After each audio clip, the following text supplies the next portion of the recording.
for Coin and Blood, 2nd edition. It's dark as hell, and I love it.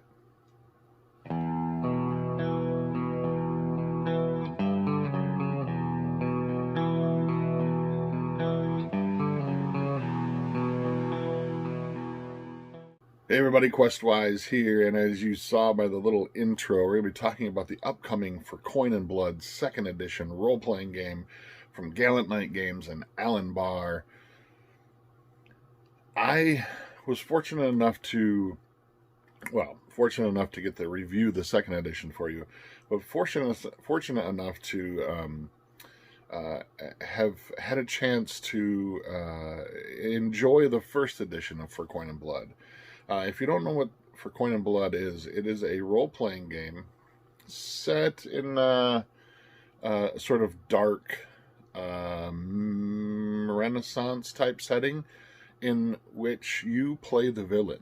You are the bad guy. There's no qualms about that in this game whatsoever, that you are playing villainous characters, doing nefarious things, and gaining notoriety for that as well too. So let's talk a little bit about this today. The 2nd edition will be coming out very soon. I think as of the time of this recording, I think the Kickstarter begins on Monday, and today is Friday, so the end of this weekend, beginning of next week, the Kickstarter will go live, and I'll put a link down in the description below as to where you can to the Kickstarter sort of preview page, as it were, so that you can get notifications for that as soon as it goes live, because you're really not going to want to miss this. This game is beautiful and dark and gritty and awesome, and all contained within like 162 pages. There's a lot of great stuff in this game.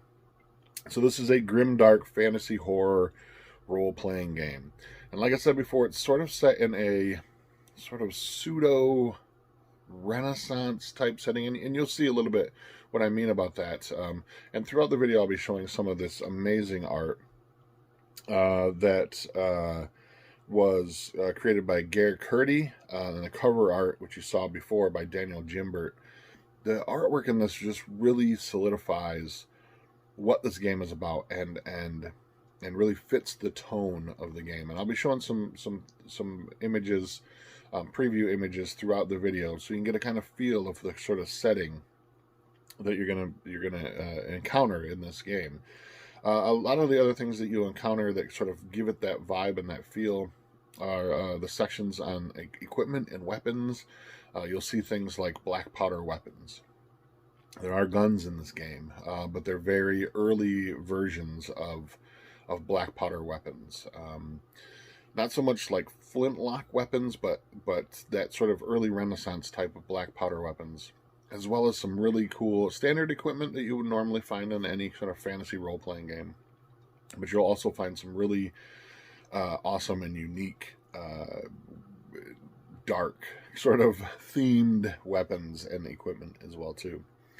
So in this game, if you're familiar with any of the Gallant Knight Games stuff, or if you're familiar with the 1st edition of For Coin and Blood, you'll be very familiar with how this game plays. If you're familiar with really kind of any role-playing game on the market right now, this will be very familiar to you. The rules themselves are not really breaking any ground. There's some really cool things within the rules that Alan has added, which I will explain to you in a little bit. Some things that I'm very excited about, because there's some really cool twists into this whole idea. But in general, it's taking inspiration from the D20 system. It's taking inspiration from some of the old school OSR type games as well too, and you're using a variety of your polyhedral dice throughout this. Your attributes have changed a little bit, more in the sort of scope. The names have changed on a few of them, but they're also reiterated in a new way, so as to sort of encompass a little bit more than normal in your standard strength, constitution, dexterity, those kinds of things. They're rehashed a little bit so that they sort of fit a wider scope, but at the same time sort of give you a little bit more feel of what this game is, the stories it's trying to tell. So you have might, stuff, strength. You have learning, which is interesting. kind of twist. It's not only just your intelligence, but your ability to learn as well. Insight, fortitude, agility, and of course, charisma. One of the other things, and this isn't so much as an attribute as it is sort of a stat, but every character has an infamy stat. And this will grow based upon the deeds that you do. And there's a chart in the book that talks about how you can gain and lose infamy. And this is sort of your character's notoriety in the world, right? It's sort of how well known your character is, for good or ill. And there's some really cool ties that tie into that too as well too. When you, especially when you're interacting with NPCs, you're interacting with other villains, opponents. When you're interacting with hirelings, and it affects their morale and stuff, and it's a really nice addition to the game, because it again adds another level of that sort of grim dark feeling. Now, if your character does these sort of really horrible things, or does these things that are sort of notable to the world, your infamy statistic sort of increases, and it's a nice way to gauge how sort of well known your character is.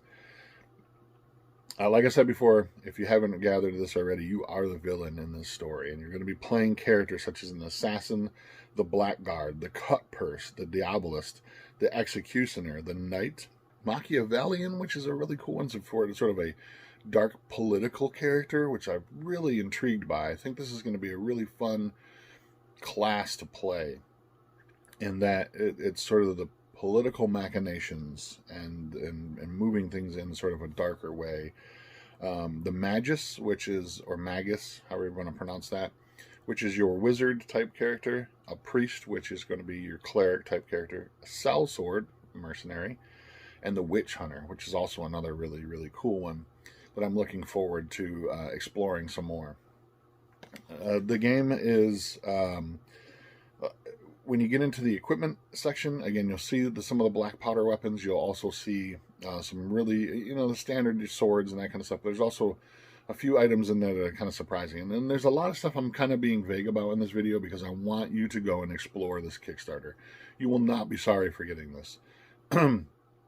It's very similar to the first edition for Coin and Blood, if you've ever played that, but it is really ramped up. Alan Barr has really taken the reins of this game and really infused it with sort of dark magic, right? The feeling of being infamous.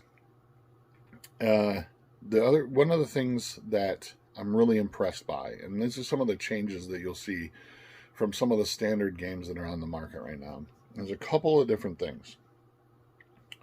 One of them is degrading armor and weapons.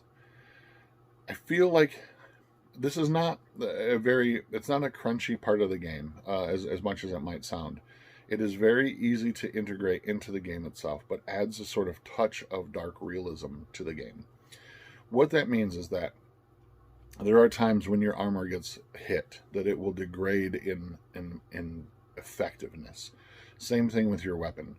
It gives that sort of feeling that everything is sort of grimdark, that things are rough and tumble, and your weapon will become a huge nick in it. It will need to be repaired. Your shield, your breastplate will need to be fixed, or it will maybe one of your leather straps is broken on your shield, and now it's almost completely useless. You can still hold it up, but it's really hard to control because it's not strapped to your arm correctly.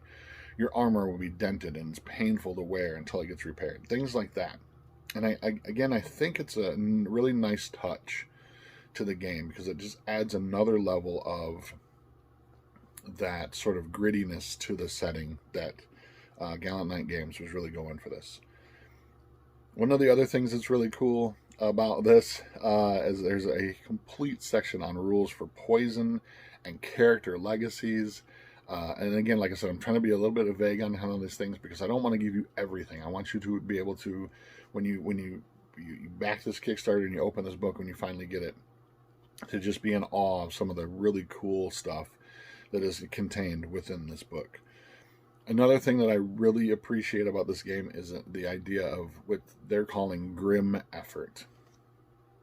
This is the ability to take physical damage to your lifeblood, which is a lot like hit points. They call it lifeblood because it sort of encompasses sort of the idea that it's not just, it could be your morale, it could be just your level of tiredness and fatigue, but your lifeblood. You can take damage to your lifeblood in order to increase your chances of doing something else. It's a great concept.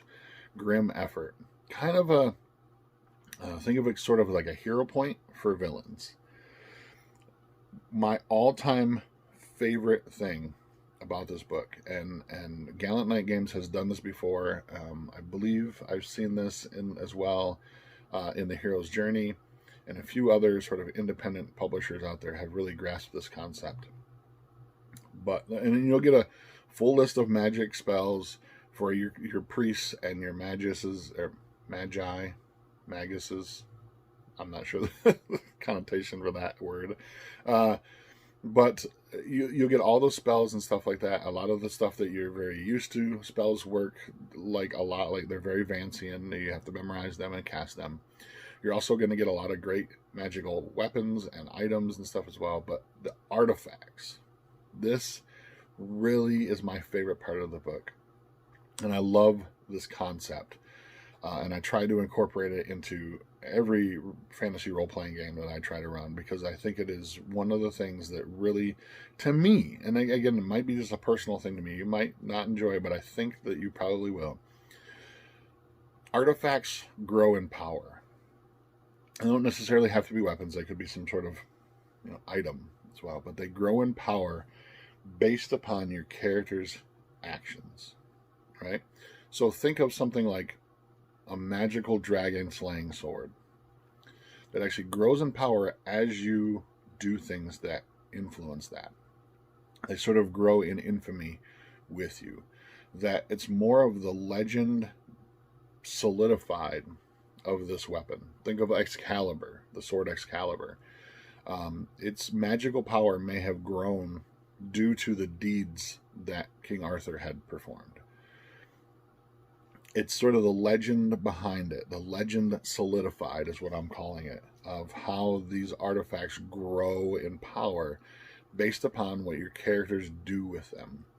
And it's sort of that legend of the weapon, that item, that particular thing, that really it gains those abilities because of the things that your actions, your deeds that your character has performed.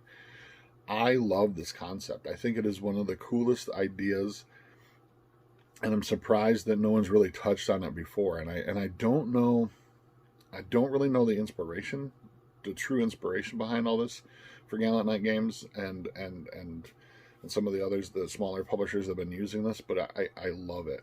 Keep doing it. I would love to see some explorations on interesting ways that artifacts would grow, that these powers, the things that you could do, maybe interesting things, that abilities that they gain, as well as interesting actions that you can take in order to grow those legacies and stuff.